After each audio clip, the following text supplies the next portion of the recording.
Hello, Northwest Elementary. I'm Miss Blake, and these are my hands. I do another introduction video like I did in the chair, but there's currently things on the chair and I don't feel like moving them. So you're gonna have to enjoy my hands, which are still shiny. Anyway, earlier this week I went back to Northwest Elementary and I went through every classroom and I collected as many library books that I could find. Which, if you left your library book at school, don't worry, I'm pretty sure I got it back. Pretty sure. There might have been books stuffed in cubbies or under things that I couldn't find. I just found what I could find. Now, if you were one of the kids who took your library books home with you over spring break, don't panic. I'm not going to worry about those books until we're all back at school together.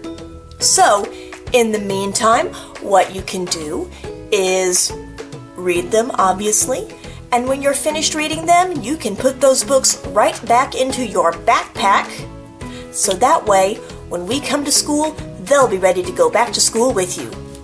Okay, so anyway, blah, blah, blah, blah, blah, blah, talk, talk. How about I get to reading the story? More of this treasury of children's literature. That's the ticket. Okay, so the last time we stopped, we were doing Granny, Granny, please comb my hair. And now, let's turn the page and continue with, Mr. Rabbit and the Lovely Present by Charlotte Zolotow. Zolotow. Illustrated by Maurice Sendak. Look, I'm just going to butcher people's names when I pronounce them. That's just how I roll. And the pointer I'm using today is this beautiful rainbow-colored pencil with the tip broken off because I don't have a sharpener big enough for this kind of thing.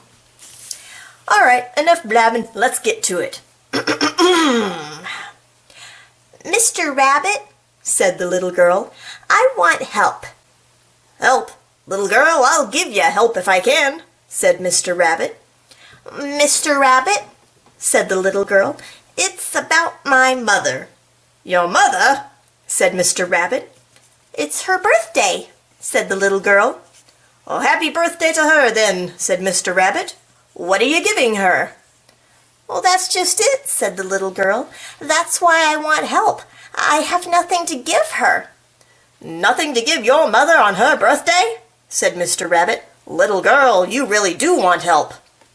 I would like to give her something that she likes, said the little girl. Something like that is a good present, said Mr. Rabbit. But what? Said the little girl. Yes, what? Said Mr. Rabbit. She likes red, said the little girl. Red, said Mr. Rabbit. You can't give her red. Oh, something red, maybe, said the little girl. Oh, something red, said Mr. Rabbit. What is red? Said the little girl. Wait, do you mean like what is red as in what is the color red? Or do you want to know what things are red? Because if you don't know what the color red is, then you're probably colorblind, in which case I would see some sort of optometrist about that. Or if you're wanting to know what things are red, honey, you're wearing a red shirt. Jacket. Shirt, jacket. Come on, you know what things are red, probably. Well, said Mr. Rabbit, there's red underwear. No, said the little girl. I can't give her that. Yeah, it's kind of awkward giving people underwear. There are red roofs, said Mr. Rabbit. No, we have a roof, said the little girl. I don't want to give her that. There are red birds, said Mr. Rabbit. Red cardinals. No, said the little girl. She likes birds in trees. There are red fire engines, said Mr. Rabbit. No, said the little girl. She doesn't like fire engines. Well, said Mr. Rabbit, there are apples. Good, said the little girl. That's good. She likes apples. But I need something else. What else does she like? Said Mr. Rabbit. Well, she likes yellow, said the little girl. Yellow? Said Mr. Rabbit. You can't give her yellow. Something yellow, maybe, said the little girl. Oh, something yellow. Hello, kitty cat. Are you here to cast shadows on everything? Something Kitty cat, stop that. Something yellow, said Mr. Rabbit. What is yellow? Said the little girl. Well, said Kitty cat, really? You just do this at places where it's very difficult for me to edit out, don't you? Okay, I'm just going to start this particular page over. What else does she like? Said Mr. Rabbit. Well, she likes yellow, said the little girl. Yellow? Said Mr. Rabbit. You can't give her yellow. Something yellow, maybe? Said the little girl. Oh, something yellow, said Mr. Rabbit. What is yellow? Said the little girl. And I assume this time she wants to know what things are yellow, because I'm pretty sure she actually knows what color is yellow. Well, said Mr. Rabbit, there are yellow taxicabs. I'm sure she doesn't want a taxicab, said the little girl. The sun is yellow, said Mr. Rabbit. But I can't give her the sun, said the little girl, though I would if I could. All right, I would like to take this time to make a very firm and serious announcement that you cannot actually give anyone the sun, because the sun is a flaming ball of gas thousands, if not millions of times bigger than the earth. If you were to give your mother the sun, you would burn up the entire planet, because it's just that hot. Also, if the sun was small enough for you to give your mom, like you could just reach into the sky and grab it and give it to your mom, then the sun wouldn't be in the sky anymore, which means it would be dark all the time. We wouldn't even have the moon, because the sunlight reflects off the moon and bounces to Earth. We wouldn't even have the moon. The moon would just be up there in space, being dark, aliens bonking into it all the time because they can't see it. So please, don't try and give someone the sun. I think I've gone off topic a little bit. Where were we? A canary bird is yellow, said Mr. Rabbit. She likes birds and trees, the little girl said. Gosh, Mr. Rabbit, we were just over that on this page. Pay attention. That's right, you told me, said Mr. Rabbit. Well, butter is yellow. Butter is yellow. Does she like butter? We have butter, said the little girl. Bananas are yellow, said Mr. Rabbit. Oh, good, that's good, said the little girl. She likes bananas. I need something else, though. What else does she like? Said Mr. Rabbit. She likes green, said the little girl. Green, said Mr. Rabbit. Oh, you can't give her green. Something green, maybe, said the little girl. Emeralds, said the rabbit. Emeralds make a lovely gift. Well, I can't afford an emerald, said the little girl. Ooh, she's got you there, Rabbit. She has got you there. She's a little girl. She doesn't have a job. Like, come on, seriously? What, do you think she has a trust fund somewhere? Do you think this little girl has a well-rounded portfolio of investments? No. She's like, what, 5? How old are you? I don't know. You're short. Parrots are green, said Mr. Rabbit. Oh, but she likes birds and trees. See, hey, Mr. Rabbit can remember every now and again. No, said the little girl. Parrots won't do. Peas and spinach, said Mr. Rabbit. Peas are green, spinach is green. No, said the little girl. We have those for dinner all the time.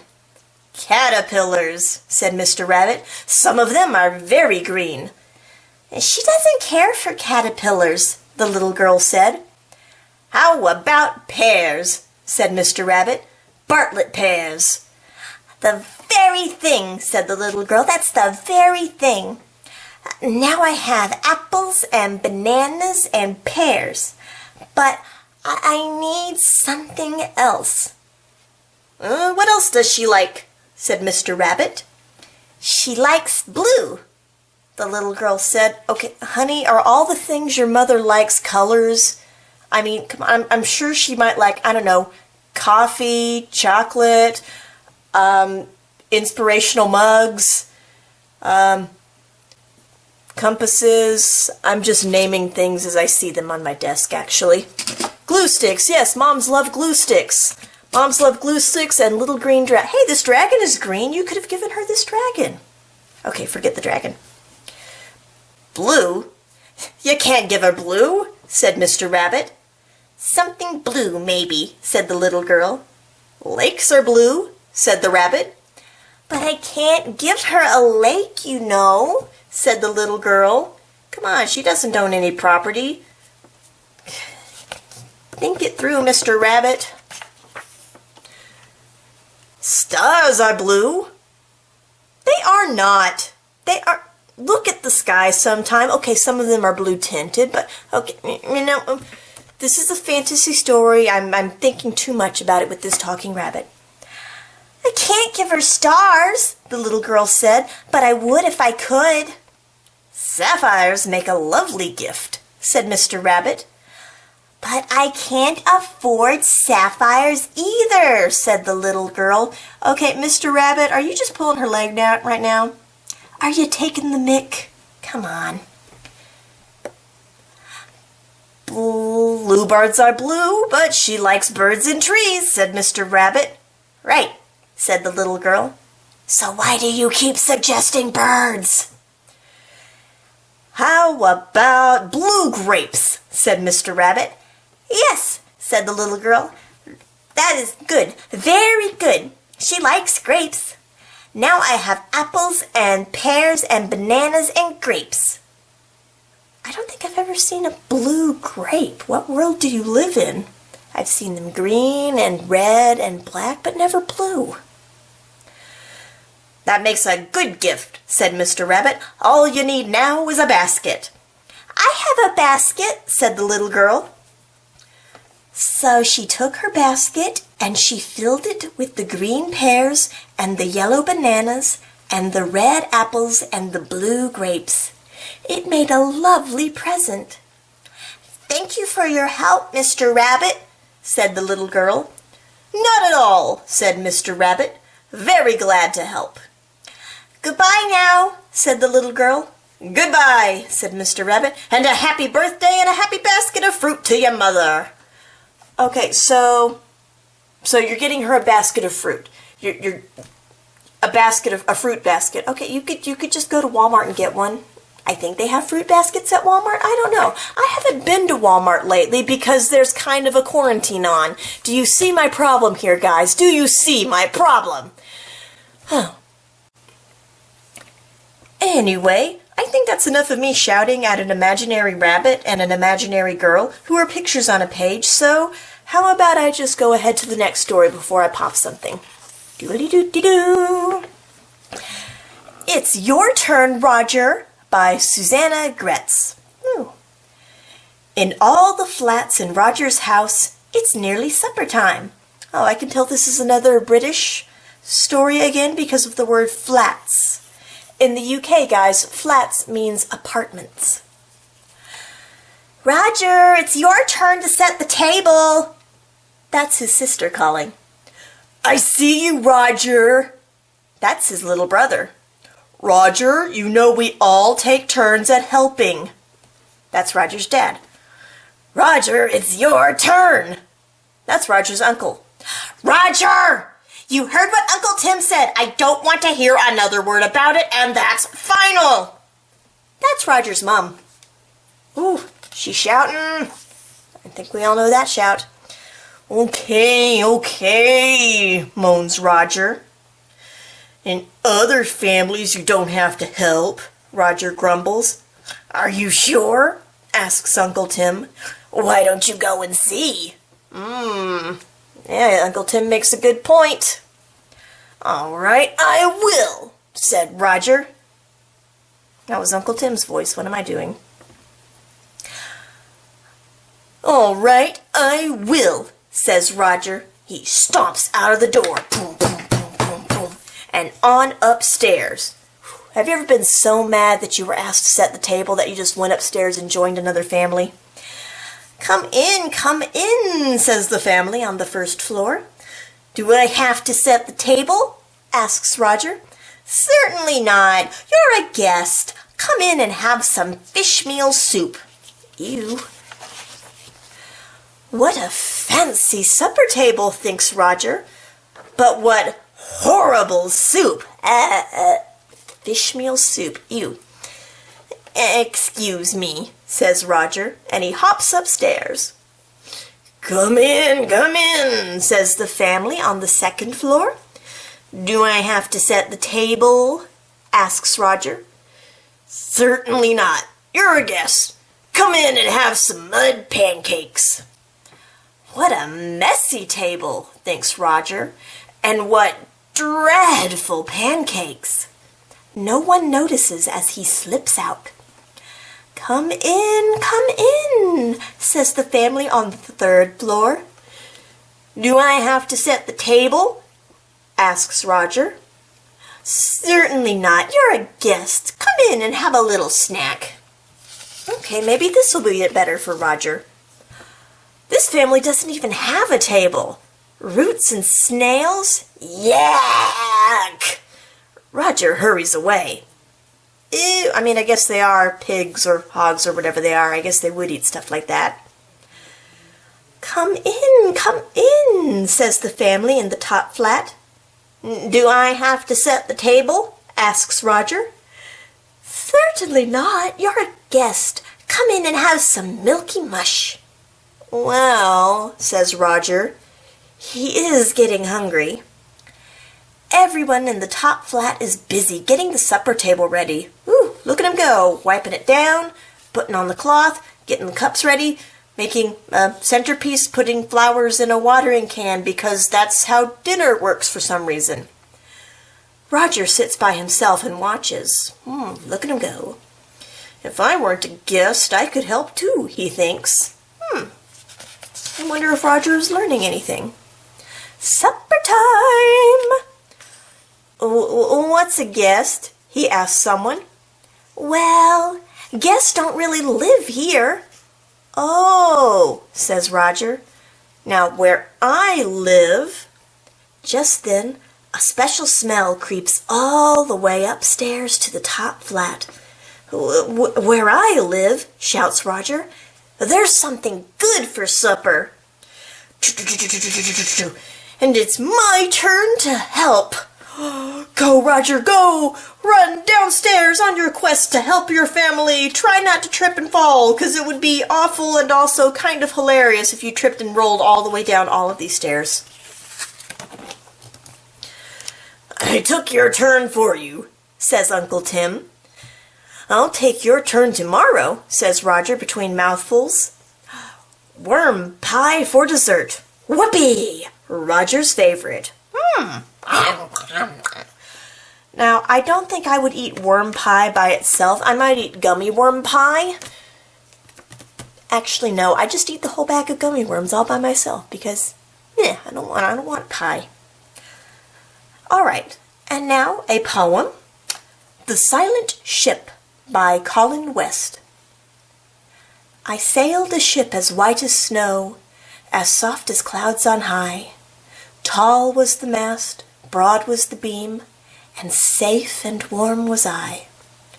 I stood astern my stately ship, and felt so grand and high, to see the lesser ships give way, as I went sliding by, gliding by. Why can't the librarian read? Why?